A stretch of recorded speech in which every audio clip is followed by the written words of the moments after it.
Cam4.fr, le plus grand site de webcam live réservé aux adultes. 14h-16h, Brigitte Lahaie, Sud Radio. Bonjour à tous, nous sommes ensemble durant ces 2 heures sur Sud Radio. Si je vous dis Yves Pslati, je suis sûre que vous savez de quoi il s'agit quand je parle de sécurité, de sexualité positive. Et c'est vrai que les études ont montré que beaucoup d'hommes sont dans cette sexualité positive, en tout cas beaucoup plus que les femmes. Alors c'est peut-être pas le cas sur Sud Radio parce que j'entends de nombreuses femmes témoigner et raconter avoir une bonne sexualité, mais je suis quand même consciente que Sud Radio n'est pas forcément représentatif de la France, en tout cas certainement pas cette émission. Bref, j'entends aussi beaucoup de femmes qui ont des difficultés avec la sexualité et tout particulièrement avec leur désir. Alors est-ce que désir et sexualité positive, il y a un lien? C'est déjà une chose à laquelle Yves Pslati va pouvoir répondre dans un instant. Et en tout cas, on va essayer de comprendre pourquoi les femmes seraient moins dans la sexualité positive que les hommes. Est-ce que c'est inné? Est-ce que c'est acquis? Toujours la grande question. Et puis peut-être qu'on pourra donner des conseils aux hommes pour aider leurs partenaires à aimer un peu plus la sexualité, ou même des conseils aux femmes qui ont envie d'être un petit peu plus dans l'amour de la sexualité. En tout cas, Yves Pslati va répondre dans un instant à toutes vos questions. Et puis vous connaissez notre numéro, c'est le 0826 300 300. Yves Pslati, bonjour. Bonjour Brigitte. Merci d'être avec nous. Alors vous êtes le créateur de ce concept sexualité positive, avec aussi la notion de première, deuxième, troisième, quatrième division pour faire un petit parallèle avec le foot. D'abord, qu'est-ce que vous entendez par sexualité positive? Est-ce que vous pourriez peut-être déjà nous redéfinir ce terme?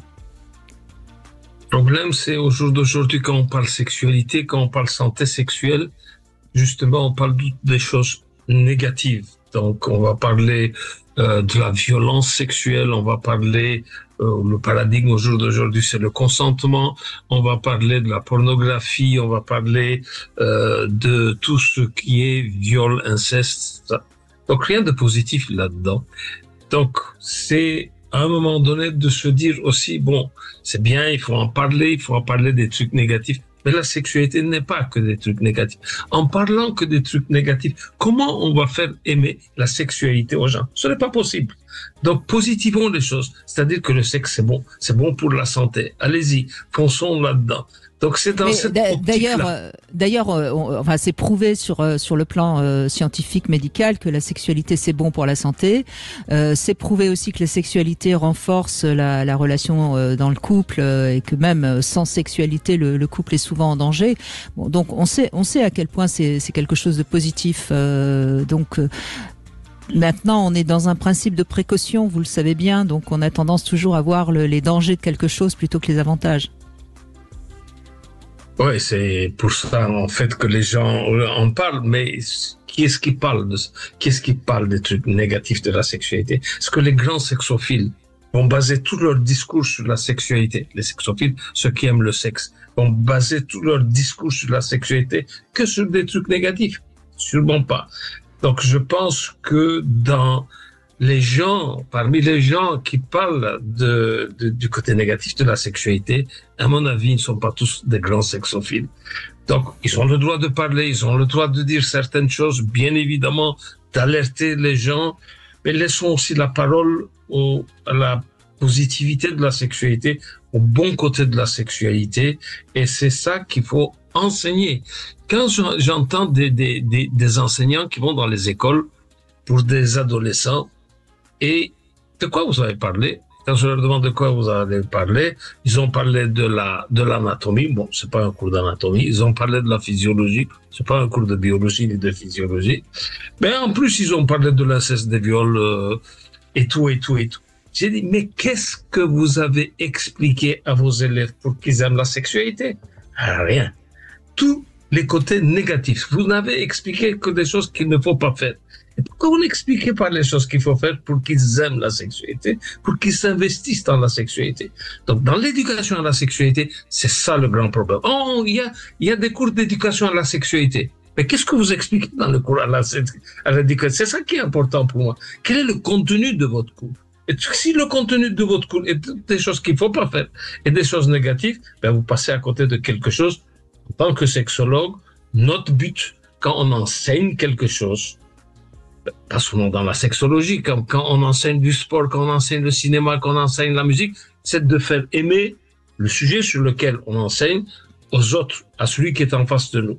Et souvent, je vais dire à ces gens-là, mais qu'est-ce que vous avez expliqué pour faire aimer le sexe aux gens? Rien. Oui, vous avez tout à fait raison. Et d'ailleurs, on voit bien que lorsqu'on a la chance d'avoir grandi dans un foyer où les parents aimaient la sexualité, ça va toujours mieux que lorsqu'on est dans on a été élevé avec des parents qui étaient pas très sexuels et qui nous ont déjà un petit peu bridés, si je puis dire. On va parler particulièrement des femmes. On sait que beaucoup de femmes ont du mal avec la sexualité. En tout cas, elles sont moins souvent que les hommes dans une sexualité positive. C'est quoi? C'est inné? C'est acquis? Qu'est-ce que vous diriez? Rien n'est inné dans la sexualité. Donc, les gens pensent que tout est inné, que ça tombe du ciel. Non, absolument pas. Tout est un apprentissage. Il faut apprendre la sexualité. Pour pouvoir apprendre la sexualité, il faut s'investir. C'est comme dans les autres plaisir qu'on peut prendre, hédonique qu'on peut prendre dans la vie. Quand on veut s'intéresser à un sujet pour pouvoir aimer ce sujet-là, donc ici on parle de la sexualité, mais pour pouvoir aimer par exemple le vin, il faut suivre des cours d'œnologie, la gastronomie, le cinéma, la musique, le sport, il faut s'entraîner. Et la sexualité est exactement comme les autres domaines. Il faut s'investir et il faut s'entraîner. Alors, les gens qui n'aiment pas le sexe, les grands sexophobes, on va trouver 1001 raisons pourquoi ils n'aiment pas le sexe. Mais en fait, quand on creuse un peu leur histoire, la première chose qui le sort, et de loin, c'est pas qu'ils ont été violentés, qu'ils ont reçu, qui ont eu des viols, des incestes pendant leur jeunesse, et qui expliquerait qu'ils n'aiment pas la sexualité. La grande majorité, c'est sûrement pas ça. C'est le non-investissement à la sexualité.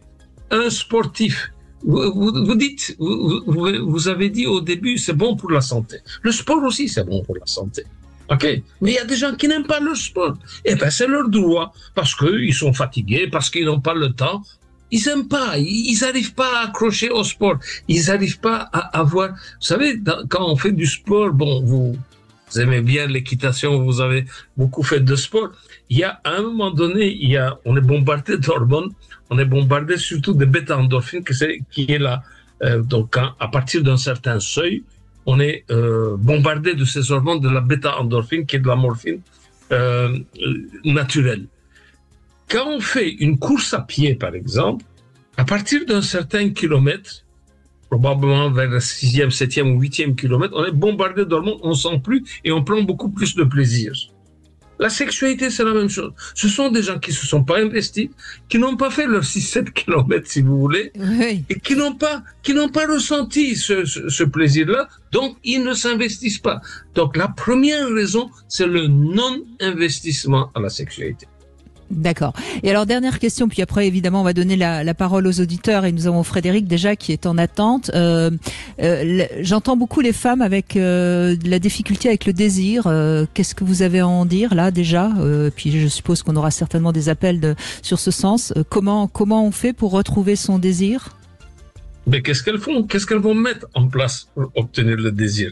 Donc, le désir, il ne tombe pas du ciel. Hein. Le désir, par exemple, dans la sexualité, il y a 3 activités sexuelles, le fantasme, la masturbation et le rapport sexuel. Alors, les gens, ils basent toute leur sexualité sur le rapport sexuel. Eh bien, c'est une erreur. Donc, pour pouvoir titiller le désir sexuel, je parle, hein, c'est le fait peut-être qu'il faut, je vais définir ce que c'est le désir sexuel. Hein. Le désir sexuel, c'est pour obtenir du plaisir sexuel et des orgasmes. Point. Il n'y a pas d'autre définition du désir sexuel. Toutes les autres formes de désir sexuel, c'est un désir de rapprochement, un désir de passer du temps ensemble, un désir ne regarde pas ailleurs, regarde moi-même, un désir de tu dois m'aimer parce que si je te donne du sexe. Donc c'est pas de la sexualité. C'est vraiment pour d'autres raisons. Ils parlent de la sexualité, ils pensent qu'ils ont du désir sexuel. Désir sexuel, c'est pour obtenir du plaisir et c'est pour obtenir du fantasme. Un point, c'est tout. Est-ce que vous êtes là-dedans? Vous êtes là-dedans. Vous n'êtes pas là-dedans? Eh bien, provoquez. Comment est-ce que vous allez provoquer? Par les fantasmes. Qu'est-ce qu'on peut donner comme conseil aux gens? Ben, vous avez un partenaire ou vous n'avez pas un partenaire, ben, essayez de vivre dans une vie fantasmatique, essayez de fantasmer ou bien de créer le fantasme, c'est-à-dire des lectures des films. Passez du temps avec ça. Masturbez-vous. Et c'est comme ça que le désir intrinsèque, mon désir personnel qui va augmenter. Donc, ce que vous dites est important parce que on sait que beaucoup de femmes sont plutôt dans le désir de faire plaisir à leur homme et donc elles ont beaucoup de désir au début et puis ensuite, comme elles sont pas dans ce désir sexuel dont vous venez de parler, évidemment tout s'éteint si je puis dire. Hein. C'est un petit peu ce que vous venez d'expliquer qui me paraît en effet très clair. Je vous propose qu'on fasse une petite pause sur Sud Radio 0826 300 300 si vous avez envie de rejoindre Yves Pslati, n'hésitez pas à nous rejoindre et Frédéric est avec nous dans un instant. Sud Radio, votre attention est notre plus belle récompense. Tous les week-ends, je suis branché Sud Radio, mais ça fait quelques années déjà. Sud Radio, parlons vrai. 14h-16h, Brigitte Lahaie, Sud Radio. Yves Pslati est avec nous, sexothérapeute, thérapeute de couple également et auteur de La sexualité positive aux éditions de la Musardine. Frédéric, bonjour. Bonjour Brigitte. Vous Et m'entendez ? bonjour Yves, il est là avec nous, Frédéric. Oui. Bonjour Yves. Bonjour Donc, Frédéric. Vous êtes en couple depuis une vingtaine d'années Oui, c'est ça. et vous avez donc votre femme qui est peut-être un peu moins dans la sexualité positive. Vous étiez tous les deux dans une sexualité positive au début ? Eh ben, je le pensais, oui, au début que ça se passait bien, ça se passait à peu près bien, c'était convenable. Et en fait, on a eu des enfants et ça s'est compliqué après. Moi, j'ai eu une maladie un peu compliquée aussi. Et du coup, maintenant, ça s'est amenuisé d'année en année. Et puis là, on en est arrivé au point zéro. Et moi, j'en peux plus. Donc, je suis un peu embêté. C'est pour ça aussi que je vous appelle. Je sais plus comment faire, en fait. Je suis un peu perdu. Mais j'arrive pas à communiquer ni rien. Donc, bien sûr. On voit, Yves Pslati, que très souvent dans un couple, il y a des éléments qui font des paramètres qui rentrent en jeu. La sexualité diminue jusqu'à un moment donné être totalement absente du couple. Qu'est-ce que vous avez envie de poser comme question à Frédéric, Yves ? Alors, tout à l'heure, il parlait de... Pardon, j'ai mal interprété votre question, je pensais que c'était à moi, mais tout à l'heure il parlait de réveiller le désir chez la femme, tout ça, qu'il fallait provoquer tout ça, mais si la femme elle veut vraiment pas, elle n'est pas du tout là-dedans, comment provoquer alors qu'elle n'a pas envie ? C'est ça quoi. C'est une bonne question. En fait, Brigitte, en face de nous, nous avons la mauvaise personne. La bonne personne, ça aurait été madame. Donc, madame qui doit venir demander, voilà, moi, j'ai un problème, je voudrais avoir du désir sexuel, je n'en ai pas, dites-moi, qu'est-ce que je dois faire? À elle, on peut donner des conseils. Mais ici, c'est monsieur. Ah, monsieur, qu'est-ce que vous voulez que je raconte? Amenez madame, on va lui expliquer, ou bien nous, on va vous expliquer, allez expliquer à madame ce qu'elle doit faire, on va voir si ça va marcher. Mais allez dire à madame un peu, dis ma chérie, est-ce que toi tu veux un peu fantasmer encore plus? Tu dois te masturber autant pour avoir des désirs sexuels? Allez dire. Vous-même, on va voir si ça va marcher ou pas. Sûrement pas, hein. Sûrement pas. Donc ici, pour que le système fonctionne, pour que les gens bougent, il y a une condition. La condition sine qua non, c'est il faut souffrir. La souffrance, c'est quoi? La souffrance, pour elle, ça devrait être une bonne souffrance. Ça, c'est vraiment les bonnes souffrances. Quand les gens souffrent, ils bougent. La bonne souffrance, c'est de dire, moi, j'ai envie du sexe, j'ai pas de sexe. Pourtant, donnez-moi des outils, donnez-moi des choses à faire pour que j'améliore ma sexualité. Je suis curieuse et je suis motivée. Là, on appelle un patient idéal, le bon patient. Parce que tout ce que vous allez lui donner, il va le prendre. On appelle ça un acheteur, un patient acheteur. Par contre, si c'est un patient qui est là chez vous et qui est comme un touriste, il ne sait pas pourquoi il est là, il n'est pas motivé, vous pouvez lui raconter tout ce que vous voulez, ça ne va pas marcher. Ouais. Donc, avant tout, je pense qu'on peut lui donner plein de conseils, mais il faut voir si elle va être acheteuse ou pas. Donc, ici, vous avez une plainte, que dois-je faire? Que puis-je faire moi-même? Ben, la chose que vous pouvez faire, c'est d'aller consulter déjà un sexologue ensemble. Elle veut pas. Oui, bien sûr. Mais je pense, Frédéric, que vous appelez parce que vous souffrez de la situation. Est-ce qu'elle en souffre, elle? Parce que Yves parle de souffrance, mais oui, d'abord, est-ce qu'elle en souffre ou est-ce qu'au fond, ça lui va très bien? Parce que si ça lui va très bien, il faut qu'elle entende que vous souffrez et que comme vous souffrez, ça met le couple en danger. Enfin, il me semble que c'est c'est la seule manière de la faire réagir, non, Yves Pslati? Oui, parce que elle peut nous dire, je souffre. Souffrez de quoi, madame? De la souffrance de mon mec, je souffre. Ben, c'est pas une souffrance. Ça, c'est une pitié. Vous avez pitié de votre mec. Vous ne souffrez pas pour votre mec. Donc, ça ne va pas marcher. Donc, quand des gens comme ça sont en consultation, donc l'un veut et l'autre ne veut pas beaucoup. Alors, je vais un peu aller titiller celui qui ne veut pas beaucoup. Et je vais lui demander, qu'est-ce que vous allez mettre en place pour la sexualité de l'autre, celui qui veut? Dites-moi. Donc, c'est votre droit de ne pas vouloir de la sexualité. Vous avez tout à fait le droit. Mais vous êtes en couple. Qu'est-ce que vous allez mettre en place pour que le système fonctionne? Pour lui, pour sa sexualité. À quoi vous avez pensé? Est-ce qu'il a le droit de se masturber dans la maison? Est-ce qu'il a le droit d'aller voir ailleurs? Qu'est-ce que vous allez mettre en place si vous vous dites, moi je me retire de la sexualité, moi je ne veux pas de la sexualité, et pour la sexualité de l'autre, qu'est-ce que vous allez mettre en place? C'est-à-dire, c'est pour faire bouger les gens.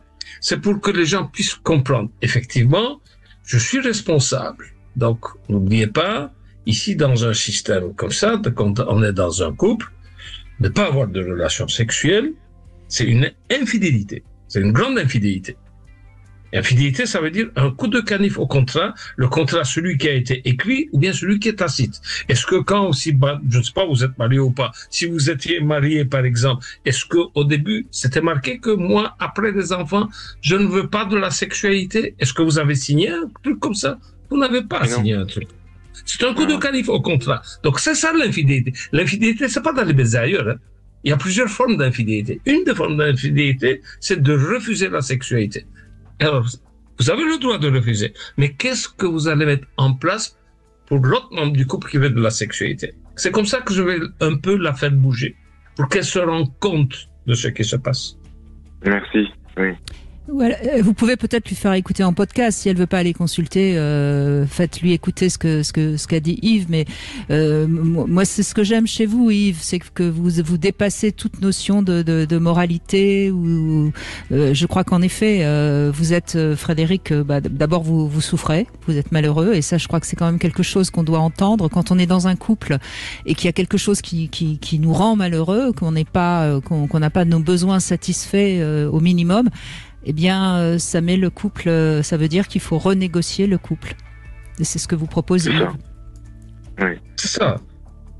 Qu'est-ce qu'on va mettre en place? Il faut une discussion vraiment franche là-dedans. Donc, il faut pas qu'elle s'enfuit de ce genre de discussion. Oui. Donc, puis vous mettez monsieur Frédéric devant elle, vous dites, OK, c'est ça. Donc, j'accepte. Qu'est-ce que tu mets en place pour ma sexualité? Et comme vous dites, elle s'enfuit, elle cherche toujours un sujet pour faire cette conversation-là. Et oui, bien sûr. Plusieurs fois, et c'est quand même compliqué de... Elle n'aime pas la sexualité. Elle n'aime pas la sexualité, c'est son droit. On ne peut pas obliger quelqu'un à aimer la sexualité. C'est un droit de ne pas aimer la sexualité. Mais qu'est-ce qu'elle va mettre en place pour celui qui aime la sexualité? De toute façon, Frédéric, ce qu'il faut bien comprendre, c'est que la fuite, c'est parce qu'il y a quelque chose qu'elle ne veut pas entendre. Alors, est-ce qu'elle ne veut pas entendre parce que ça la dérange, vu qu'elle n'a plus envie de faire l'amour, ou est-ce que c'est quelque chose chez elle qu'elle ne veut pas entendre? Et ça, malheureusement, on peut pas répondre à sa place. Oui, je comprends. Vous voyez, soit c'est parce que de toute façon elle n'a plus du tout envie de faire l'amour avec vous, ou plus du tout envie de faire l'amour, ça je ne sais pas. Soit c'est parce que ce qu'elle aurait à vous répondre, elle a peur de vous le dire. Peut-être qu'il y a des tas de rancœurs qui font qu'elle a décidé de ne plus faire l'amour avec vous par une sorte de vengeance. Enfin, vous voyez, c'est pour ça que c'est très complexe. On peut pas donner une réponse. Enfin, je veux dire, un sexologue qui vous donnerait une réponse totalement définitive et dogmatique, ce serait un mauvais sexologue. Et je pense que quand Yves vous dit on n'a pas la bonne personne en ligne au début de notre conversation, je crois que c'est ça la vraie réponse. En revanche, on vous a donné la marche à suivre pour sortir de cette non-communication sur un sujet essentiel. Je comprends. Merci beaucoup. Non, merci à vous. Merci à vous, Frédéric. On fait une petite pause et nous retrouvons Emmanuel. Emmanuel, c'est une femme qui voudrait aussi retrouver peut-être sa sexualité. On se retrouve dans un instant. 14h-16h, Brigitte Lahaie, Sud. 14h-16h, Brigitte Lahaie, Sud Radio. Comment aider les femmes à être dans la sexualité positive? C'est le sujet du jour en compagnie de Yves Pslati, le créateur de la sexualité positive. Emmanuel, bonjour, merci de nous rejoindre. Oui, pardon. Brigitte. Oui. Avant de prendre Emmanuel, est-ce que je peux compléter ce que je voulais dire dans le cas de Frédéric? Parce que c'est très, très important. Disons, au début, j'ai dit, c'est la mauvaise personne qui est là, donc c'est sa femme qui devait être là. Quand on est sexologue, on est aussi thérapeute de couple. Il faut être thérapeute de couple. Et quand on est thérapeute de couple, il faut être sexologue pour savoir comment est-ce que je vais travailler. Disons que ici on me téléphone, Michel et Micheline, c'est le couple. Michel me téléphone, ma femme n'a pas de désir sexuel, tout ça. Alors moi je dois voir comment est-ce que je vais travailler avec ce couple-là. C'est pour ça que je dois les voir seuls. Je vais commencer par voir Micheline seule. Est-ce qu'elle n'a pas de désir sexuel? C'est quoi le désir sexuel? Disons deux possibilités je vais prendre. Micheline, la femme de Micheline, elle baisse pas avec son Michel. Par contre, elle a un amant qui s'appelle Joseph. Elle se tape 2 ou 3 fois par semaine le Joseph. À côté de ça, elle se masturbe quasiment tous les jours. Elle a 20 fantasmes par jour. Elle n'a aucun problème de désir sexuel. Mais Michel ne le sait pas. Et moi, je le sais. Je dois le savoir. Alors, dans ce cas-là, c'est pas une sexothérapie de Micheline qu'il faut faire plus. Tout fonctionne bien chez Micheline. Ce qu'il faut faire, c'est une thérapie de couple Michel-Micheline pour voir qu'est-ce qui ne va pas, pourquoi Madame Micheline n'offre pas son corps à Monsieur Michel. Dans un autre cas de figure, Madame Micheline, pas de fantasme, pas de masturbation, pas de désir sexuel, pas de Joseph. Tout est plat. Là, je vais prendre la Micheline en question en charge et travailler avec la Micheline à booster son désir sexuel et commencer toujours à travailler par la sexualité personnelle, c'est-à-dire le fantasme et la masturbation. Donc c'est comme ça qu'un sexologue voit les choses. Je ne sais pas au départ comment est-ce que je vais travailler. Est-ce que je vais faire une sexothérapie de Micheline ou bien c'est un problème de couple que je dois régler pour que Micheline soit encore attirée par Michel. Donc c'est pour ça qu'on ne peut pas le savoir à l'avance.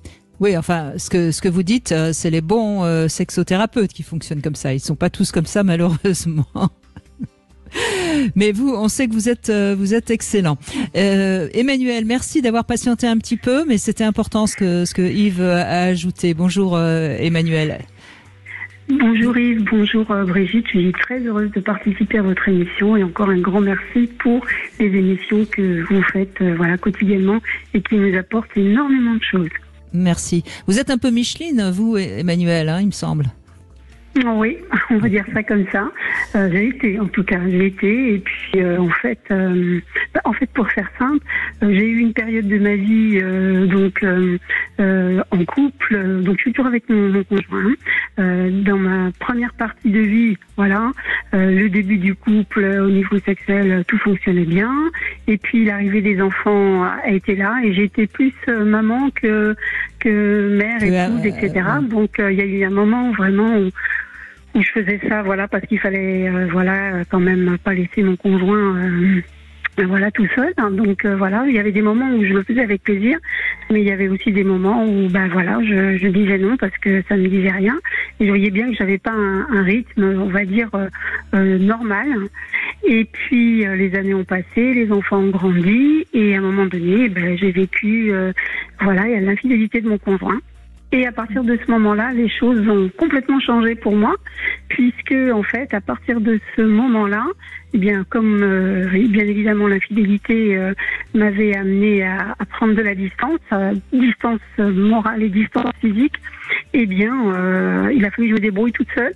Et c'est comme ça qu'en fait, j'ai appris à me découvrir. Donc vraiment très très tardivement, puisque j'avais presque 60 ans. Oui. Et vous êtes découverte comment? Avec la masturbation ou en prenant des amants? Oui. Non, uniquement avec de la masturbation, voilà. Ouais. Et finalement, au travers de cet incident de parcours de couple, il s'est avéré que le fait d'apprendre à me découvrir m'a donné vraiment une vraie libido. Et aujourd'hui, j'ai vraiment envie de faire l'amour avec mon mari plusieurs fois par jour, même ou plusieurs fois par semaine. Voilà. Alors je suis son rythme parce que bien évidemment avec l'âge on n'a pas la même, tout du moins chez les hommes aussi, la même intensité parce que le mécanisme il marche aussi au ralenti.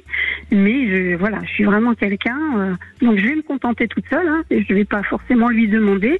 Je vais le faire individuellement, dans un moment où je suis seule, mais je vais pas passer à côté de ce moment où j'ai envie de me faire plaisir. Donc finalement, aujourd'hui, ce serait presque vous qui êtes plus avec une libido plus débordante que lui, si je comprends bien. Oui. Parce que lui, il n'a pas les érections 3 fois par jour, évidemment, à son âge. Ce qui est intéressant, on sait, Yves Pslatty, qu'une relation d'infidélité peut parfois faire renaître le désir ou en tout cas l'envie sexuelle dans un couple. Oui, mais donc il baisait pas beaucoup et une fois que c'est découvert, il baise beaucoup. Mais ils vont baiser beaucoup. Combien de temps? C'est ça qui est important. Donc, ils vont le faire pendant 2 mois, 3 mois. Et puis, ils vont diminuer. Et puis, ils vont diminuer. Et ça va être encore 0 comme avant. Donc, ici, elle a très bien compris que il faut remplacer par quelque chose. Donc, elle s'est masturbée. Donc, elle a augmenté sa libido intrinsèque à elle, personnelle, pour la mettre au profit de la sexualité relationnelle. Donc, elle a tout compris, en fait. Maintenant, vous avez tout compris et vous avez très bien fait toutes les choses au moment où il faut faire. Mais ici, le premier moteur de la sexualité, je pense qu'à chaque émission avec Brigitte, je le dis ici, le premier moteur de la sexualité, c'est la quantité. C'est la fréquence. Moins vous faites, moins vous voulez. Plus vous faites, plus vous voulez. C'est ça. Parce que la spontanéité, elle parle. Donc, spontanéité, ça veut dire quoi? Le désir spontané. Aujourd'hui, maintenant, j'ai envie, je saute sur toi. Voilà, j'ai du désir spontané. Je ne vais pas attendre que toi, tu viennes. Le problème, c'est que quand la fréquence de rapport sexuel diminue, cette spontanéité part. Pourquoi elle part? Parce qu'on commence à réfléchir. Maintenant, je vais aller vers lui ou vers elle. Qu'est-ce que je dois faire? Je peux toucher la main, je peux embrasser, je dois faire quoi? Et si je suis refusé? Et si je suis refusé et je suis frustré parce que je suis refusé? Donc, ça va empêcher encore plus les gens à aller vers l'autre. On attend. 1 jour, 2 jours, 5 jours, 10 jours. Et puis, c'est la catastrophe. On a oublié tous les codes de spontanéité pour pouvoir inviter l'autre à avoir une relation sexuelle. On attend que tout vienne de l'autre. L'autre aussi, il est là, il ne bouge pas, il ne sait pas comment faire. Eh bien, il se regarde en chien de faïence, on ne sait pas comment réagir. Et ça ne marche pas. Et le système est complètement bloqué. Pourquoi? Parce qu'ils ont eu trop peu de rapports sexuels. Alors Emmanuel, moi il y a une question qui m'intéresse beaucoup et je suis sûre que ça intéresse des femmes qui nous écoutent. Qu'est-ce qui vous a fait comprendre qu'il fallait que vous réveilliez votre libido, que vous retrouviez le désir l'envie d'avoir envie? Qu'est-ce qui s'est passé? Eh bien, en fait, c'est un peu comme les enfants. Quand on leur interdit quelque chose, ils ont envie d'avoir. Moi, je ne pouvais plus avoir de relation avec mon mari parce que il était avec d'une certaine façon avec une autre femme, parce qu'il n'a jamais quitté le foyer. Mais voilà, il vivait cette aventure avec une autre femme et ça m'était insupportable de voir qu'il y avait une autre femme qui pouvait lui donner du plaisir et pas moi. Donc ça a réveillé chez moi un manque, mais un manque très très très très fort et du coup des besoins qu'il fallait que je puisse combler. Donc la première étape ça a été de me découvrir moi, et puis la deuxième, en fait, le fait de me découvrir moi, j'ai pu aussi comprendre quel était son positionnement quand lui, il était en manque et que moi, je ne répondais pas à ses attentes. Et en fait, j'étais dans la même situation. Donc, qu'est-ce qu'il faisait lui quand c'était comme ça et qu'est-ce que moi, je pouvais faire aujourd'hui pour que pour lui, ça devienne de nouveau quelque chose qu'il ait envie. Mmh. C'est intéressant parce que du coup vous avez compris le manque qu'il a eu et donc vous avez pu plus facilement lui pardonner son infidélité, j'imagine. Et non, je ne vais pas pardonner par contre.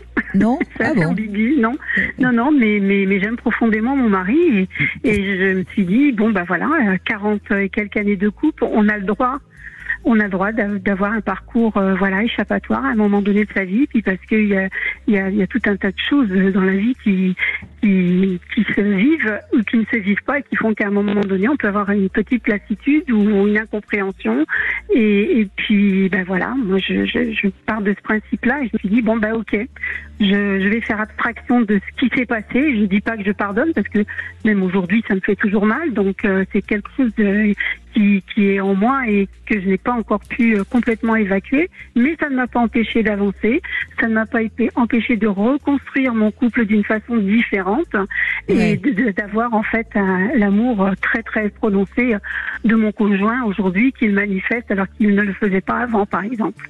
En tout cas, votre couple, et c'est ça qui est formidable, va beaucoup mieux.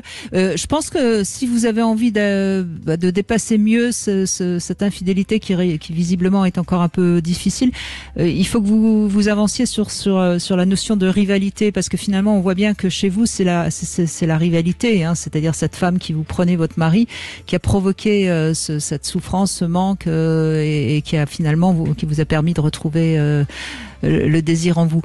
Et c'est peut-être ça aussi qui montre que c'est difficile pour vous de pardonner. Mais enfin, ça c'est... Je n'avais pas visualisé ça comme ça, mais peut-être bien, oui, vous avez raison. Oui, je crois qu'il y a quelque chose de cet ordre-là, parce qu'on sait, que quand on travaille sur le désir mimétique, on sait qu'on peut avoir envie de faire comme l'autre, ou on le prend comme rival, et à ce moment-là, c'est souvent très, très, très, très particulier. Oui, Yves, allez-y, je vous en prie. Oui, mais ici, sur le pardon, je vais peut-être ajouter quelque chose sur le pardon. Pardon, ça ne veut pas dire oublier, hein, c'est deux choses tout à fait différentes. Hein. Oui. Le pardon, c'est un cadeau qu'on se fait à soi-même, pas à votre mari, c'est à vous-même. Parce que le jour où vous pardonnez, il doit vous demander pardon. Hein. On ne pardonne pas comme ça, hein, donc c'est tout un processus, le pardon. Un processus, il doit vous demander pardon pour le mal que vous avez fait. Et vous pardonnez. Quand vous pardonnez, c'est pas un cadeau à lui que vous faites. C'est un cadeau à vous-même pour pouvoir dormir sur vos deux oreilles. Pour ne pas, donc, cette femme-là, donc, la maîtresse là, elle est comme une tumeur dans votre tête. Il faut que cette tumeur sorte à un moment donné pour que vous puissiez dormir sur vos deux oreilles.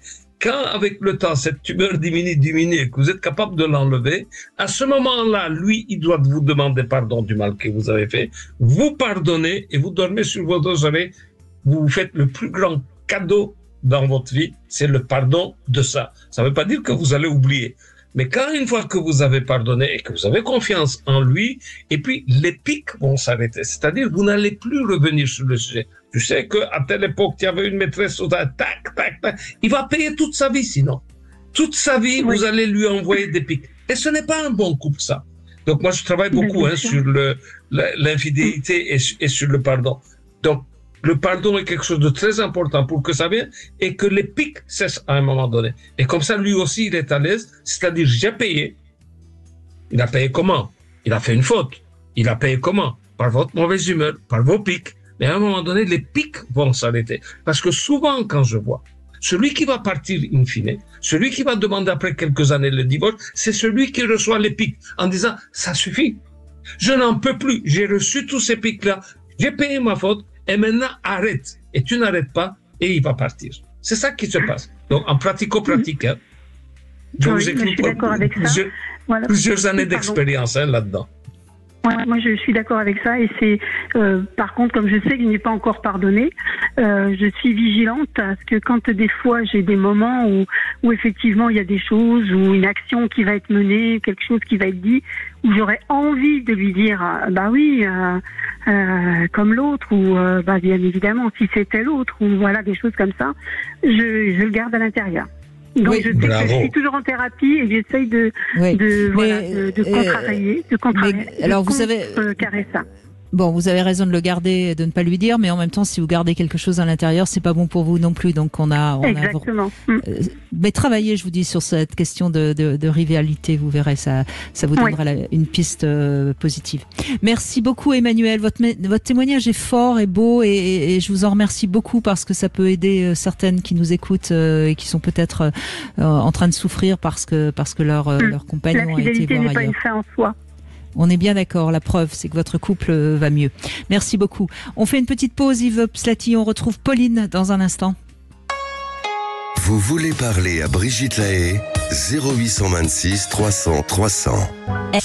Cam4.fr, le plus grand site de webcam live réservé aux adultes. 14h-16h, Brigitte Lahaye, Sud Radio. Yves Pslati est avec nous, sexothérapeute, et il nous dit que c'est possible pour tout le monde, la sexualité positive. Faut-il encore en avoir envie? Et ce n'est pas une injonction, on n'est pas obligé évidemment d'être dans la sexualité positive. Ça, c'est quand même important aussi de le signaler. Pauline, merci d'être avec nous, bonjour. Oui, bonjour Brigitte, bonjour Yves. Bonjour. Oui, du coup, en fait, j'ai bien écouté et puis je vous ai appelé parce que je me posais la question quand même. Je vous explique. Moi, je n'ai pas une grande sexualité. Ça se passe bien quand ça se passe, mais le désir est vraiment. Je peux pas savoir quand il va venir et il vient pas forcément. Je peux ne pas en avoir pendant des semaines. Donc. Moi, j'en souffre pas, mais mon compagnon est beaucoup plus régulier dans sa demande et dans son désir, forcément. Et du coup, donc, comme je n'ai pas de problème de jouissance, je pense pas avoir d'inhibition. Je me dis, je me demandais ce qui pouvait bloquer, peut-être. Mais est-ce que bon, j'ai bien compris que vous avez peu de désir, mais est-ce que vous faites l'amour parfois, même si vous en avez pas envie? Oui, je le fais pour lui faire plaisir. Sinon, ce serait trop long. Alors, attendez, vous le faites pour lui faire plaisir, mais est-ce que vous avez de la jouissance malgré tout? Oui, c'est possible. Oui, c'est complètement possible. Je peux dire qu'il y a une fois où. D'accord. Oui. Et ça vous fait pas plaisir d'avoir de la jouissance? Ah si, c'est bien sur le moment, mais en fait, c'est l'idée de le faire qui ne me vient pas. Sauf parfois s'il y a quelque chose qui... Alors Yves, j'aime bien le témoignage de Pauline parce c'est formidable. Elle fait l'amour pour lui faire plaisir. À l'arrivée, elle a un orgasme, mais c'est pour lui faire plaisir qu'est-ce que vous avez envie d'ajouter? Enfin, on a la bonne patiente devant nous. C'est celle qui a un problème qui est devant nous. Ok. Donc on va lui donner des outils pour ça. C'est un problème pour lui, surtout que moi j'ai pas de. Mais oui. Enfin, je veux dire, moi j'en souffre pas, ça me suffit, mais il faut quand même, je suis obligée de prendre en compte le désir de mon partenaire, voilà. Vous avez quel âge là? 45. 45. Et vous allez vivre encore combien d'années normalement? Tout n'est pas perdu. Oui, vous êtes jeune. Vous êtes jeune. Ouais. Donc c'est dommage de passer à côté. Alors quand vous dites jouissance, qu'est-ce que vous entendez par jouissance? Parce qu'il y a deux choses. Il y a le plaisir et l'orgasme. Il y a le plaisir et l'orgasme. C'est pas la même chose. Oui. Donc le plaisir, c'est quand ça augmente, quand les contractions, tout ça augmente dans le corps, et l'orgasme, c'est l'acmé, où là, ça augmente terriblement, et puis ça chute, ouf, on respire bien, on a passé du bon moment. Oui. Est-ce que vous avez des orgasmes? Oui. Oui. Et au niveau technique, on va dire, je sais comment, Je sais comment faire. Donc maintenant, je vais parler un peu anatomie, mais pas anatomie du bas-ventre, anatomie du cerveau. Donc dans le cerveau, il y a un système de récompense. Un système de récompense qui est sous la dopamine. Donc, quand on a fait quelque chose et que c'était bon, on a envie de recommencer si mon système de récompense fonctionne bien. Le bon dans la sexualité, c'est orgasme. Donc, il faut avoir un orgasme. Parce que les gens qui ont un plaisir, ils n'arrivent pas à faire fonctionner leur système de récompense. C'est-à-dire de recommencer cette expérience-là. Donc, il faut un orgasme. Heureusement, vous avez un orgasme. Maintenant, le système ne fonctionne pas bien. Le système ne fonctionne pas bien puisqu'aujourd'hui, vous avez eu un très bon orgasme et demain, vous n'allez pas vers votre mari, votre homme pour recommencer ces superbes moments que vous avez vécu ensemble. Vous voulez un outil? Oui. Vous voulez que je vous donne un outil? Vous êtes sûr? Oui, mais j'avais quelque chose à dire. Pour booster le système de récompense? Ben oui, je crois qu'elle a appelé pour ça. Hein. Oui, elle a appelé pour ça, je vais le donner. Donc, vous avez eu un orgasme. L'orgasme est terminé. Dans le quart d'heure, donc c'est important, dans le quart d'heure, essayez de vivre dans votre tête l'orgasme que vous avez eu dans votre corps. C'est-à-dire réfléchir pendant une minute c'est 60 secondes, dans le quart d'heure, de revivre cet orgasme. Ah, voilà, je respirais comme ça, mon cœur battait comme ça, probablement mon visage était rouge. Dans l'intérieur de mon corps, au niveau vaginal, au niveau clitoridien, je ressentais ceci, au niveau de l'utérus. Essayez de vivre pendant 60 secondes dans votre tête pour qu'il y ait imprégnation. Dans votre tête pour qu'il y ait imprégnation de ce que vous avez vécu pour alerter le système dopaminergique, la dopamine. Une fois. Ça s'appelle première piqûre de rappel. Il y en a 2 autres encore. Deuxième piqûre de rappel. Le soir, avant de vous endormir dans le lit. Même exercice. L'orgasme que vous avez eu peut-être 10 minutes avant, ou bien 20 minutes avant, ou bien 2 heures avant, de le revivre pendant 60 secondes. Imprégnation. Et le lendemain matin, avant de vous lever du lit, avant de mettre un pied en dehors du lit, restez encore 60 secondes dans votre lit et essayez de faire cet exercice-là, de revivre pour l'imprégnation. Imprimez ça dans votre tête et le système dopaminergique va travailler. Je pense que le soir, quand monsieur va revenir, vous allez lui sauter dessus. C'est exactement ce que j'étais en train de dire. C'est que là, du coup, c'est vous qui allez lui sauter dessus sans arrêt. Non, mais c'est important ce que vous dites, Yves, parce qu'on voit bien que là, Pauline, il y a quelque chose qui était... Enfin, si vous avez un orgasme quand vous faites l'amour et que vous faites l'amour pour lui faire plaisir, ça veut dire qu'il y a derrière... là, je vais faire un peu la psy, mais on s'en fout. Ce qu'il faut, le conseil que vous donne Yves va fonctionner si vous le faites.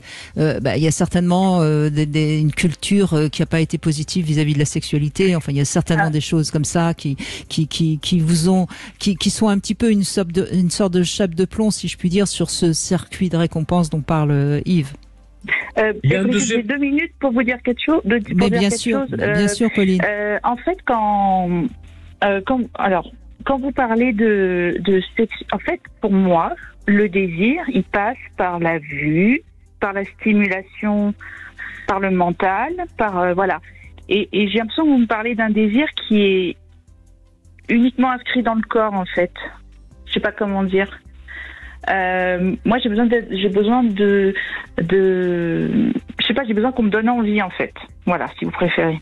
Oui, bien sûr, mais je crois que là vous touchez un point essentiel et qui va certainement intéresser énormément de femmes, et je pense qu'on va vous garder après les infos parce qu'on va pas avoir assez de la minute qui nous reste avant de laisser la place aux infos.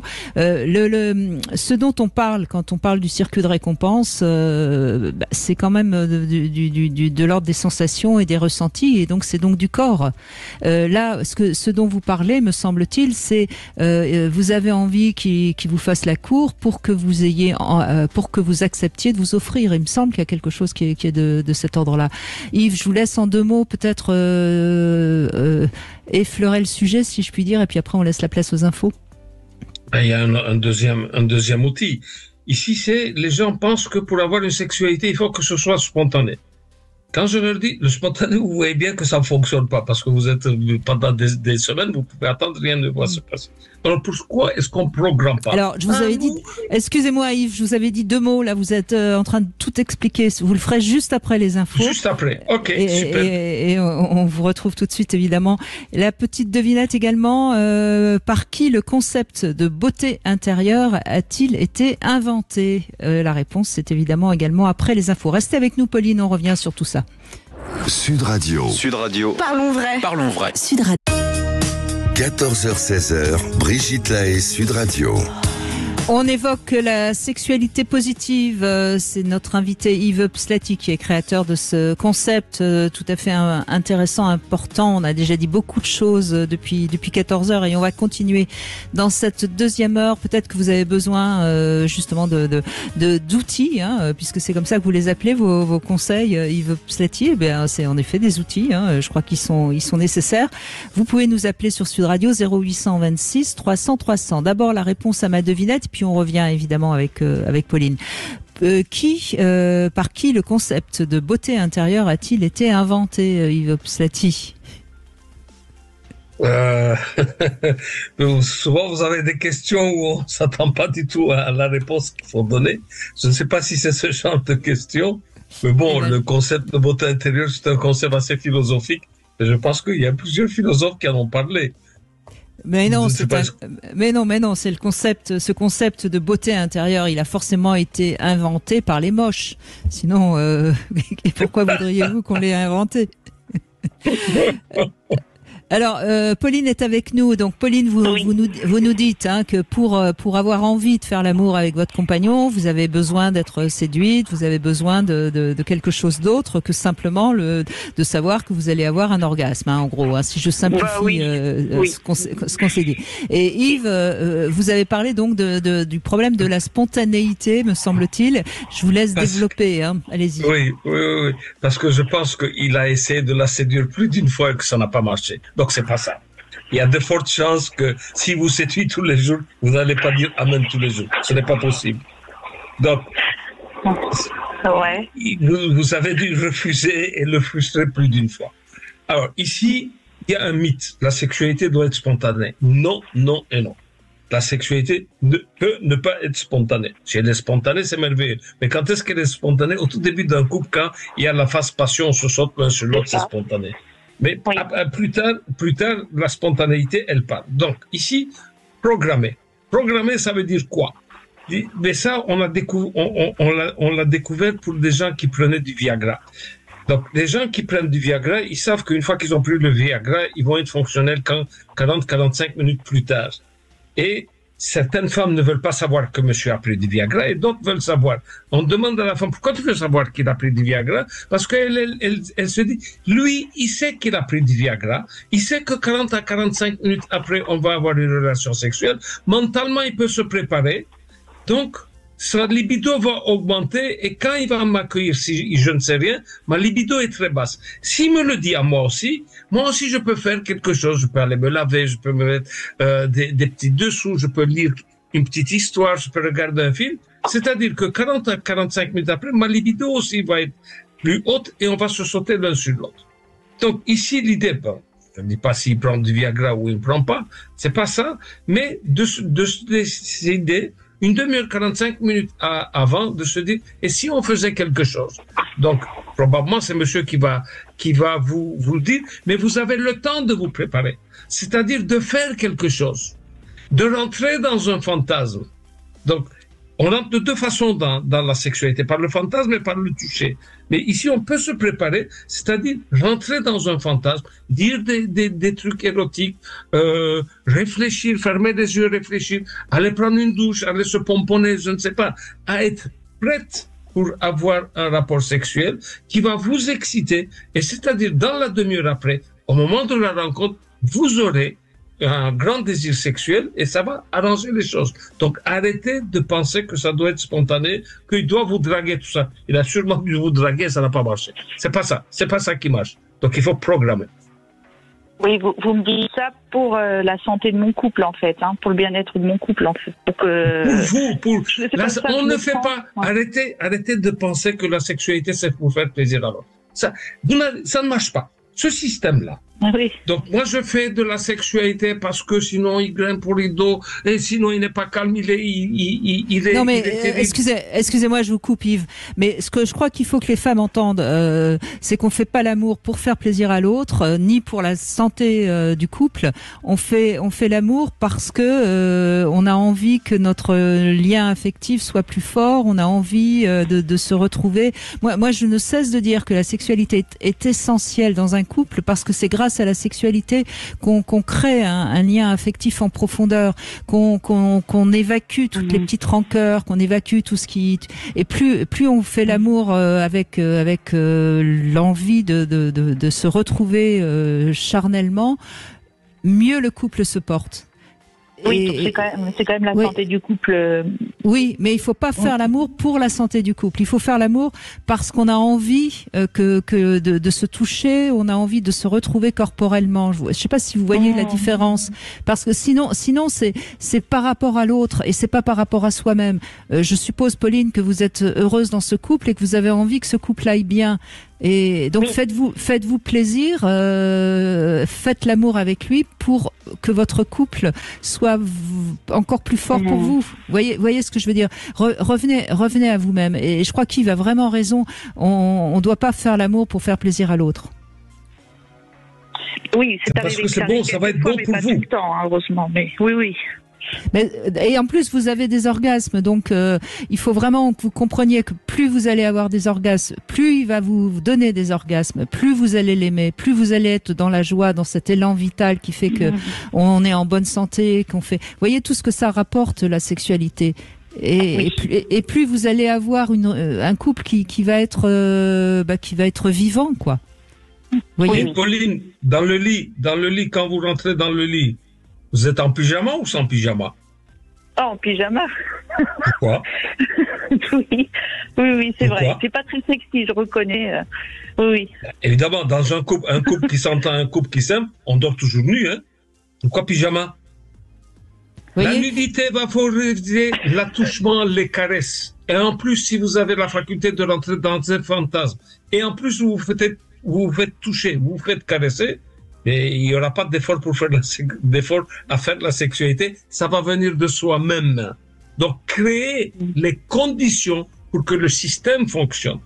Donc, il ne faut pas se forcer. Mais pour ne pas se forcer, il faut créer les conditions. Dormez nus, caressez-vous, touchez-vous, embrassez-vous, rentrez dans des fantasmes, racontez-vous des histoires l'un à l'autre. 3 ou 4 fois par semaine, vous allez faire l'amour. Et vous allez en prendre du plaisir. Et vous allez dire, mais je passais à côté de quelque chose. C'est dommage. Maintenant, je prends du plaisir et je veux de la sexualité. Pas pour lui, mais pour moi et pour nous. Et puis, il y a certainement, Pauline, chez vous, une culture, une éducation qui n'a pas été très favorable à la sexualité. Et c'est ça aussi qu'il faut arriver à dépasser.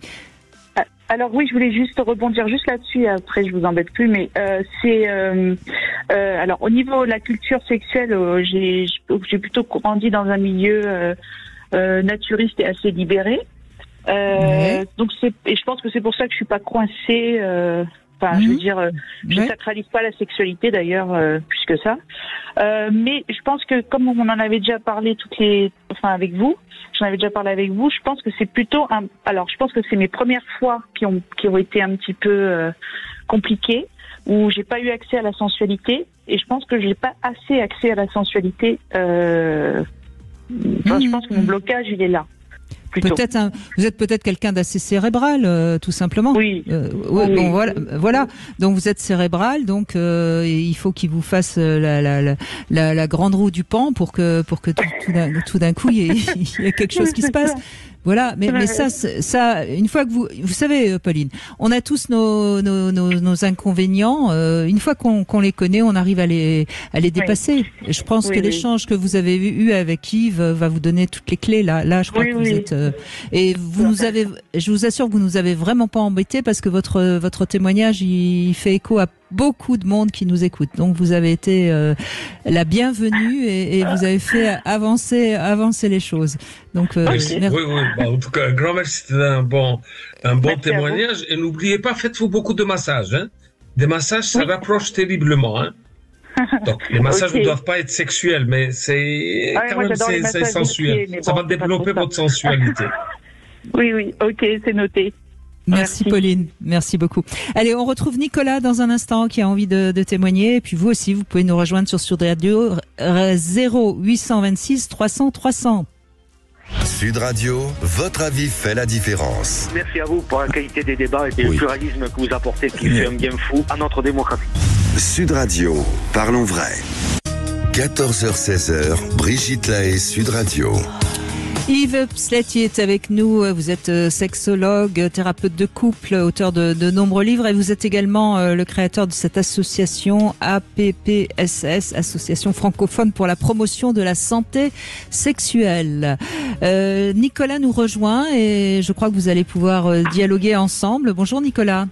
Bonjour Brigitte, bonjour Yves Pslati. Et puis Yves Pslati, je voulais vous dire que j'aimais beaucoup vos interventions, votre jovialité, votre façon très simple et très pragmatique de nous expliquer les choses. Ne changez pas. Voilà, je voulais vous le dire, c'est un plaisir. Merci. Et c'est pas de la flatterie.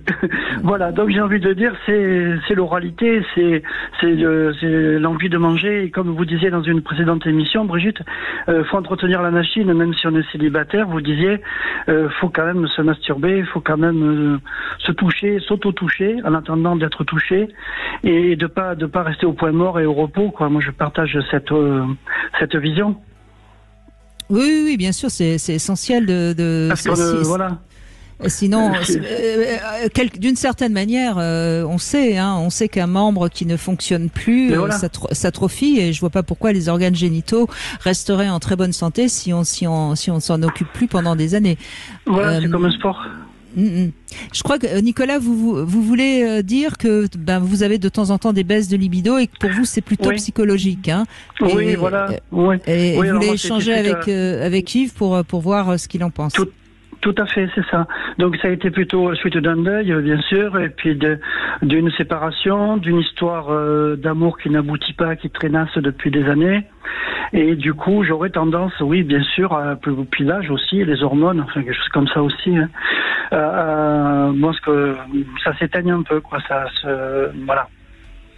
Donc il y a eu vraiment un côté psychologique de tristesse, parce que moi je pense que c'est lié à la joie, à la sexualité, à l'oralité, à la joie, au bien-être. Et quand tout ça marche pas trop bien, je pense que le reste, la sexualité peut en découler, quoi. Alors un sexophile, c'est quelqu'un qui a beaucoup de désirs sexuels. Un sexophobe qui n'a pas beaucoup de désirs sexuels et la sexualité ne l'intéresse pas. Oui. On peut vivre pendant toute une vie en tant que sexophobe, sans désir sexuel. Il est impossible, je ne connais jamais, j'ai jamais connu encore quelqu'un qui a vécu sexophile pendant toute sa vie. C'est pas possible. Parce qu'on aura des maladies, on aura des problèmes, on va prendre des médicaments, on aura des deuils, ce n'est pas possible. Donc, première chose, pour vous, c'est d'avoir de la tolérance pour votre baisse de désir sexuel que vous avez maintenant. Il faut être tolérant vis-à-vis de ça, parce que comme vous dites, vous rencontrez des problèmes de deuil d'une histoire qui s'est mal terminée. Donc, il faut avoir d'abord de la tolérance vis-à-vis de ça. Alors, le problème, c'est que donc ça vous l'avez dit au début, il faut maintenir une activité sexuelle, c'est-à-dire au moins personnelle. Alors, vous avez un manque de désir sexuel. Est-ce qu'il est général, c'est-à-dire est-ce que c'est vis-à-vis de quelqu'un, ou bien même pour la masturbation, vous n'avez pas de désir? Alors moi je suis bisexuel en plus, donc c'est ni pour les hommes ni pour les femmes des fois, hein, c'est ni l'un ni l'autre, carrément. Ça pourrait être... Voilà, donc carrément c'est point mort, quoi. Voilà. Oui, mais ça... Deuxième chose. Pardon. Deuxième chose, les érections. Quelle est la qualité des érections? Est-ce que vous avez des érections nocturnes et matinales? Non. Ok. Donc ici, vous dites que c'est un problème psy. C'est à cause d'un problème psy. C'est peut-être un problème, non pas psy, mais organique. Donc vous avez peut-être... Donc quand on cumule deux pathologies, c'est-à-dire manque de désir sexuel et des problèmes d'érection, surtout des érections nocturnes et matinales, il faut faire un check-up au niveau de la testostérone. Donc il faut aller demander à votre médecin généraliste, s'il connaît le problème, ou bien chez un urologue, un check-up au niveau de la testostérone. Donc, avant de dire que c'est un problème psychogène, que j'ai des problèmes et que c'est psychogène, il faut éliminer les problèmes organiques. Les problèmes organiques ici, c'est le manque de testostérone. Vous avez quel âge? La cinquantaine. La cinquantaine. Donc, vous devez faire un check-up au niveau de la testostérone. Si le taux de testostérone est bon, là, on peut appuyer sur le système que, ok, monsieur a des problèmes psychogènes. Mais ne pas avoir des érections nocturnes et matinales, ça ne sent pas tellement bon. Ça plaide plutôt pour un problème organique que pour un problème psychogène. Alors j'ai de l'hypertension, j'ai un problème. J'ai un problème d'hypertension. Hein. Alors c'est qui n'arrive pas à stabiliser. Donc ça pourrait être aussi à cause de ça, peut-être. Bah, évidemment. Vous dormez bien? Vous dormez bien? Oui, alors ça par contre, oui, très bien. Ok. Très bien. Donc vous ne faites pas des apnées de sommeil, tout ça? Ben, je pense pas, parce que je dors tout seul en ce moment, donc je peux pas savoir. Tout seul, ouais. Okay. Est-ce que vous ronflez, par exemple, Nicolas? Ben, je sais pas, je dors tout seul en ce moment, donc. Oui, non, mais. Je m'enregistre. Je pense pas, non. Bon. Non, mais en tout cas, Yves a raison. Hein, à partir du moment où vous n'avez plus d'érection matinale, il y a quand même parce que la dépression, ok, enfin la déprime, on va pas dire dépression parce que vous êtes peut-être pas en dépression. La déprime, elle a un effet négatif sur la libido, mais ça n'empêche pas le corps de fonctionner et d'avoir d'avoir les érections matinales. Et puis, il faut voir les médicaments que vous prenez pour l'hypertension aussi, tout ça. Donc, il y a. C'est pas seulement une pathologie, c'est les médocs aussi, hein. Ça vaut le coup de faire. De toute façon, faites un bilan. Ça, comme je dis souvent, ça vous permettra d'être fixé. Et puis vous verrez bien. Faire des examens sur sa santé, ça ne te fait pas tomber malade, de toute façon. D'accord ? Le message, il est passé ? Bon, je sais pas, on a peut-être perdu Nicolas. Visiblement, il ne répond plus. Ou alors, il est peut-être déjà parti en courant faire les examens.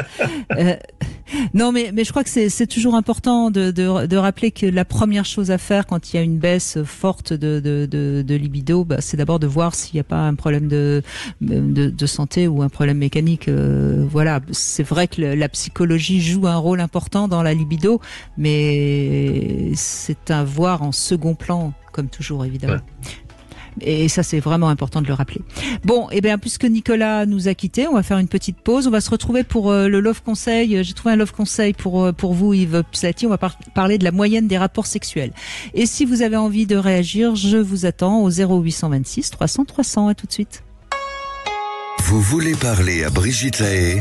0826 300 300.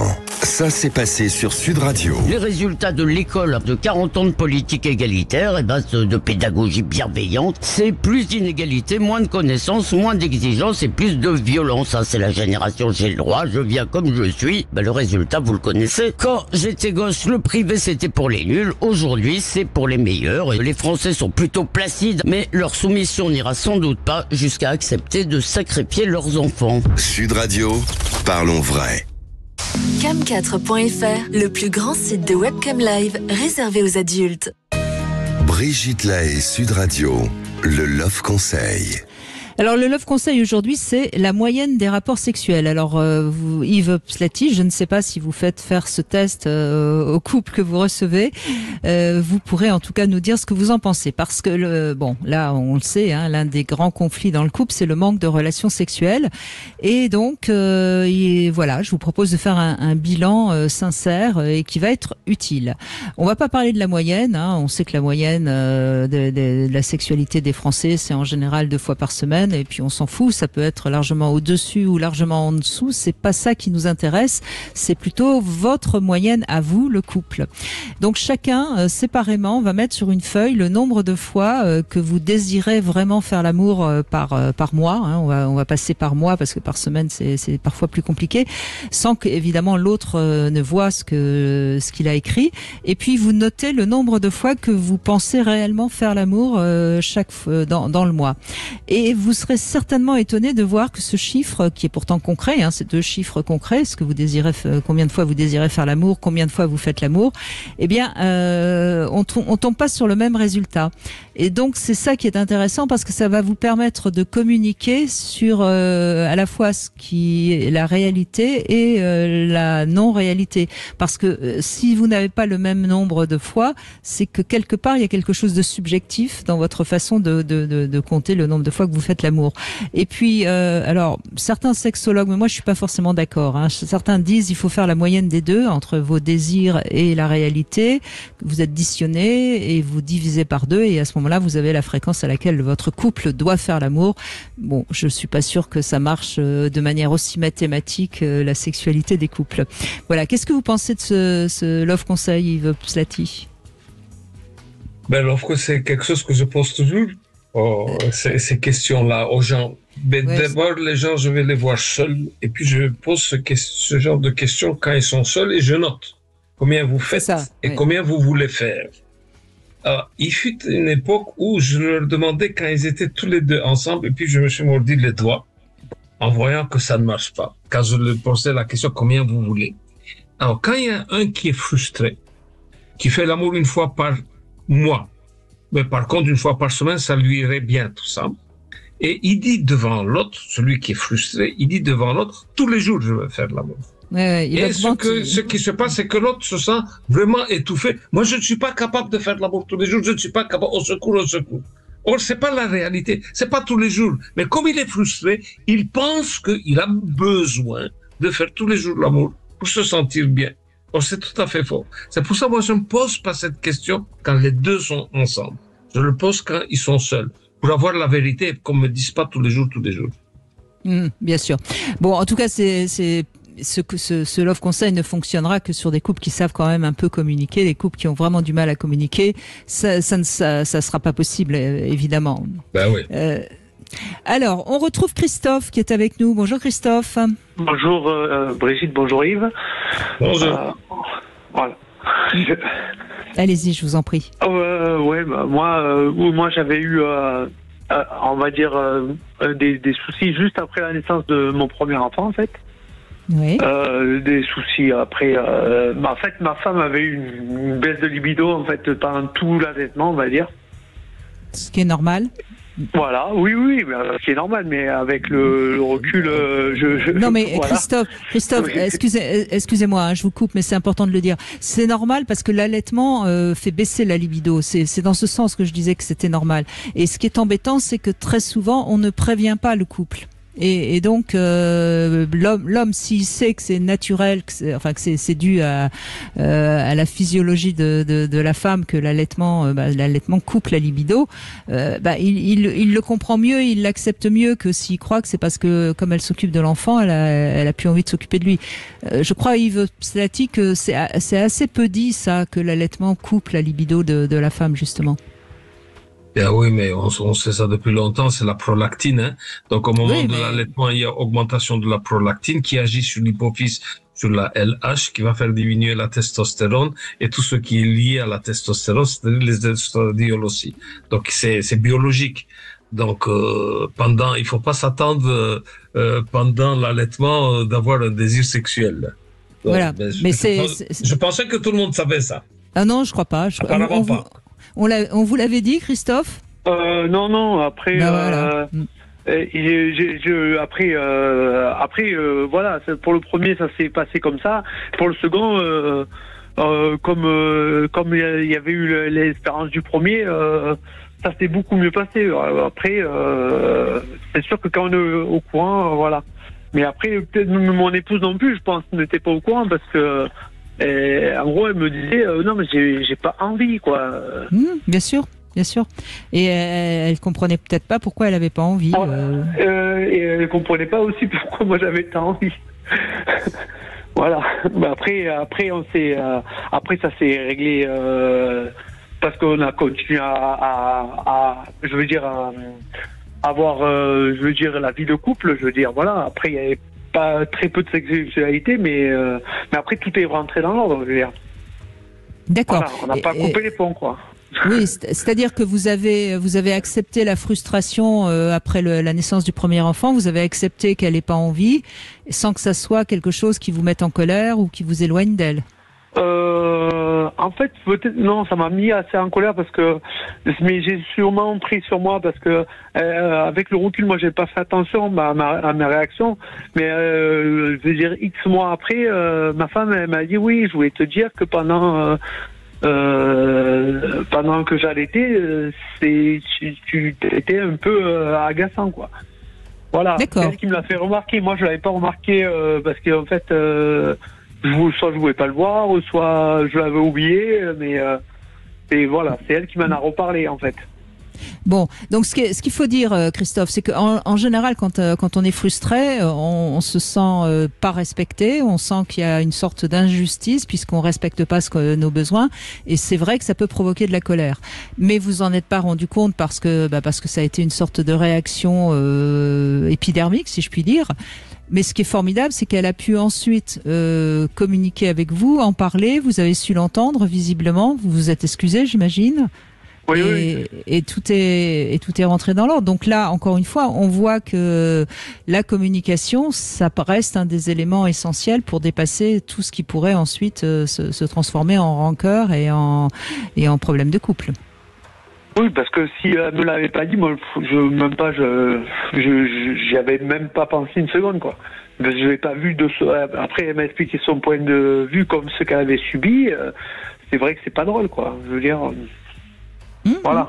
Et puis, Christophe, donc, maintenant, vous, à cette époque-là, vous vouliez faire de l'amour. Comment est-ce que vous l'invitiez à faire de l'amour? Est-ce que vous l'invitiez du genre, allez, ma chérie, maintenant, moi, j'ai des besoins, on doit baiser, et allez, hop, au lit. Ah non. Non? De façon un peu gauche, comme ça, non? C'est pas comme ça que vous l'invitiez? Non, parce que... Est-ce que vous la séduisiez, alors? Séduction. Est-ce que vous savez, dans un couple, comment on séduit? Avec de l'attention et le fait de faire attention aux besoins de l'autre. Mais après, je veux dire, je faisais ce que je faisais avant et ça fonctionnait pas. Ça marchait plus. Voilà, c'était en panne. C'était en panne, quoi. Parce qu'il est dans un rôle de maman. Il est dans un rôle de maman. Donc, le rôle de l'homme dans un couple hétérosexuel, pour reprendre après un accouchement, pour reprendre les relations sexuelles, le rôle de l'homme, c'est de la faire passer du rôle de maman au rôle de femme. C'est-à-dire, le jeu de séduction est basé sur ça. Donc, ok, tu es maman, socialement, c'est très reconnaissable, c'est applaudi par tout le monde. Mais maintenant, moi, j'ai envie de te voir comme femme. Et le jeu de séduction, c'est dans les yeux, dans vos yeux, Christophe, elle doit voir qu'elle est femme. Et c'est ça qui va l'exciter. Et c'est ça qu'elle va s'ouvrir à la sexualité. Donc, c'est quand elle va se sentir femme. Donc, c'est ça le rôle de l'homme. Après l'accouchement, après l'allaitement, tout ça. Donc, elle doit se sentir femme. Et les hommes ne font pas ça. Oui, et puis ils séduisent pas. Oui, mais il y a une chose aussi que les hommes ne réalisent pas, et peut-être même les femmes d'ailleurs, c'est que le cap d'être mère change souvent aussi la manière de la femme à envisager sa sexualité. On voit des femmes qui vont s'épanouir sexuellement après être devenues mères, d'autres qui au contraire vont se fermer à la sexualité. En tout cas, c'est une transformation profonde. Et pour un homme, c'est pas tout à fait la même chose. Je dis pas que ça ne provoque pas des changements, mais un homme n'a pas sa sexualité qui change après la naissance d'un enfant. Non, mais surtout excusez-moi. Non, je dis surtout que pendant qu'elle était enceinte, je veux dire, on y allait très très très très régulièrement, je veux dire. Et de ce coup, ça s'arrêtait brutalement. Peut-être que ça aussi, ça m'a. Ça vous a surpris, oui. Voilà, on passait de tous les jours à rien du tout. Alors, ça vous a surpris parce que vous n'avez pas compris, et c'est pour ça que je vous dis, si on vous avait prévenu, ça aurait été peut-être plus simple. Et alors, ce qui était quand même très bon signe, c'est que lorsque le couple fait beaucoup l'amour pendant la grossesse, en règle générale, la sexualité va bien après la naissance des enfants. C'est quand il n'y a pas de sexualité pendant la grossesse que déjà on peut un peu s'inquiéter. Et il y a quelque chose de mécanique pendant la grossesse. Pendant la grossesse, surtout, donc il y a 3 trimestres. Surtout au 2e trimestre de la grossesse, où il y a des taux énormes d'estradiol, troisième trimestre aussi, mais où la forme du corps de la femme change, c'est-à-dire qu'elle a des seins un peu plus développés, tout ça. Donc son image corporelle s'améliore et ces taux d'énormes de 17 bêta-estradiol font qu'elle a énormément de désir sexuel. C'est pour ça qu'elle peut avoir besoin entre guillemets, d'avoir plusieurs relations sexuelles sur la semaine. Ouais, excusez-moi, j'ai un empanchement, je dois vous laisser. Mais je vous en prie, désolé. Non, mais je vous en prie. Excusez-moi. Non, mais je vous en prie, il y a des urgences quand on est en train de travailler et que voilà. Oui, je crois que c'est important aussi de rappeler que les couples, souvent, entre le moment où ils se rencontrent et qu'ils sont amants et puis après quand ils sont parents, la sexualité peut évoluer, ce qui ne veut pas dire qu'elle va forcément aller moins bien au contraire. Et c'est vrai que ça fait partie des grands problèmes de couple d'ailleurs. C'est comment garder une sexualité d'amant quand on est devenu parents. Oui. Beaucoup de discussions, beaucoup de communication et beaucoup de séduction. Voilà, messieurs, n'oubliez pas de séduire madame. Voilà, et si la femme vraiment après la naissance des enfants n'a plus de désir, n'a plus envie de sexualité, c'est que souvent son rôle dans sa tête, en tout cas, c'était de devenir mère et pas forcément de former un couple. Donc là, c'est généralement il faut une aide thérapeutique parce que sinon c'est très difficile que le couple arrive à faire refonctionner la sexualité. Mais bon, vous êtes là pour ça, du coup, Yves Pslati. Allez, on fait une petite pause et on va conclure dans un instant. On va conclure avec Sophie qui nous rejoint. 14h-16h, Brigitte Lahaie, Sud Radio. Écoutez ou réécoutez Brigitte Lahaie, Sud Radio, le replay ce soir à partir de 22h avec cam4.fr, le plus grand site de webcam live réservé aux adultes. Sud Radio Mende 101.9. Sud Radio. Cam4.fr, le plus grand site de webcam live réservé aux adultes. 14h-16h, Brigitte Lahaie, Sud Radio. Yves Pslati est avec nous, créateur de la sexualité positive, également créateur de cette association AFPSS pour la promotion de la santé sexuelle. C'est votre combat et je crois que ça a aidé beaucoup de ceux qui nous écoutent les 2 heures que nous avons passées ensemble et tous les outils que vous avez donnés.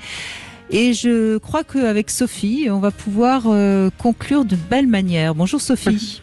Oui, bonjour Brigitte, bonjour Yves. Bonjour. Oui, moi j'ai eu la chance d'avoir plusieurs vies finalement, une vie de couple avec des enfants, où la sexualité vers la fin a commencé à s'estomper et je me suis séparée.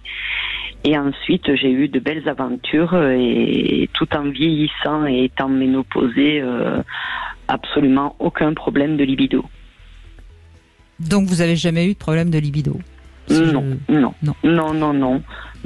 Malgré la ménopause, ça n'a eu aucune incidence sur ma sexualité. Mais encore une fois, on en avait parlé récemment avec Christian Jamin, qui est gynécologue. C'est aussi une idée fausse. La ménopause, a priori, elle n'a pas de raison de changer du tout au tout la sexualité des femmes. Il y a bien sûr, il peut y avoir des inconvénients d'ordre physiologique, mais il n'y a pas de raison, si la sexualité est positive, qu'elle ne le soit plus après la ménopause, Yves Pslati. On connaît ça depuis les années 1960. Donc, oui, les grands sexologues, Master C. Johnson, avaient fait une étude sur 450 femmes ménopausées et ils ont vu que 65% des femmes n'avaient aucun problème de désir sexuel et n'avaient aucun problème de lubrification. Alors, ils se sont demandé, mais c'est qui ces femmes? Pourquoi ces femmes-là n'ont pas de problème et les autres, la majorité, ont un problème? Alors, ils ont mis le doigt dessus. Ce sont des femmes qui ont toujours eu une activité sexuelle, grande activité sexuelle pendant toute leur vie. Donc, les gens qui ont eu ça, donc, ils n'ont pas de problème au moment de la ménopause. Donc, on connaît ça depuis les années 1960, 64, 65. Non, mais d'accord, Yves, mais on ne le dit pas, puisqu'on ne dit que des choses négatives sur la sexualité. Donc, la sexualité positive, c'est ça. Oui. Expliquer tout ça. Moi, j'ai pas eu de problème, donc mon activité sexuelle devait être bonne, car je n'ai jamais eu de problème sexuel, de désir. Enfin, j'ai toujours fait l'amour comme dans ma jeunesse, on va dire, entre guillemets. Pas de problème, pas de problème de lubrification, au contraire, ça s'est développé avec l'âge, je trouve, et tout a été positif. Je suis plus très jeune et ça, jusque-là, aucun problème. Et les hommes de votre âge, est-ce qu'ils vous suivent, madame? Pour l'instant, je suis célibataire. Donc vous prenez des hommes plus jeunes? Voilà, exactement, je préfère. Quel âge vous avez, Sophie? Alors j'ai 58 et j'aime bien les hommes de 45, 50 ans. Oui. Ouais, 58, oui. Les hommes de 58, ça va encore. Hein. C'est à partir de... Enfin, ça dépend lesquels, évidemment. Oui. Mais si on se fie, encore une fois, aux moyennes, hein, c'est plutôt après 70 que vraiment les problèmes commencent pour les hommes. Donc, mais après... ce que j'aime bien aussi chez un homme, c'est une activité physique, un peu de sport, qui aime beaucoup bouger, quoi, aussi. Donc, 45, 50, ils aiment beaucoup bouger. Après aussi, ils sont moins. Oui. Puis de toute façon, contrairement à ce qu'on croit, là aussi c'est une idée reçue. Bien sûr qu'il y a des hommes qui préfèrent des femmes jeunes, hein, bien sûr, mais il y a beaucoup d'hommes même de 30 ans qui aiment les femmes mûres. Hein, donc vous savez que c'est sur YouTube porno par exemple, sur YouPorn, pardon, une des vignettes les plus regardées, c'est les femmes mûres. Hein, donc vous avez encore de belles années devant vous, Sophie, pour plaire aux hommes plus jeunes. Yves, vous vouliez réagir, il m'a semblé. Je pose souvent la question quand une femme d'un certain âge, disons autour de la soixantaine, se tape des petits jeunes. Pourquoi vous vous tapez des petits jeunes? Toujours la réponse est la même. Au moins, eux, ils bandent. Les gens de mon âge ne bandent pas. Je ne sais pas si c'est vrai ou si c'est faux, mais c'est toujours la réponse que je reçois. Non, mais le problème qu'il y a, c'est évidemment que les problèmes d'érection vont s'amplifier au fil du temps, au fil des années. Mais il y a aussi la difficulté à retrouver sa vigueur tout de suite. On sait très bien qu'il y a un temps de latence plus long chez les hommes qui ont dépassé 50, 60 ans. Donc si on aime faire l'amour, par exemple, 2 fois de suite, il vaut mieux prendre un homme plus jeune. Par exemple, non, Yves? Ben oui, c'est logique.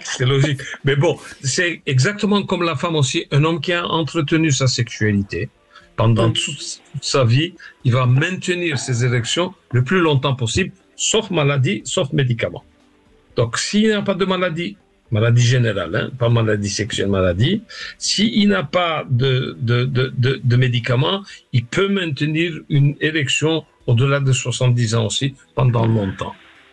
Et ça, c'est l'histoire sexuelle qu'on a eue. Plus on a fait, parce que, donc ça c'est aussi, ça depuis 1945 on sait, 47 plutôt.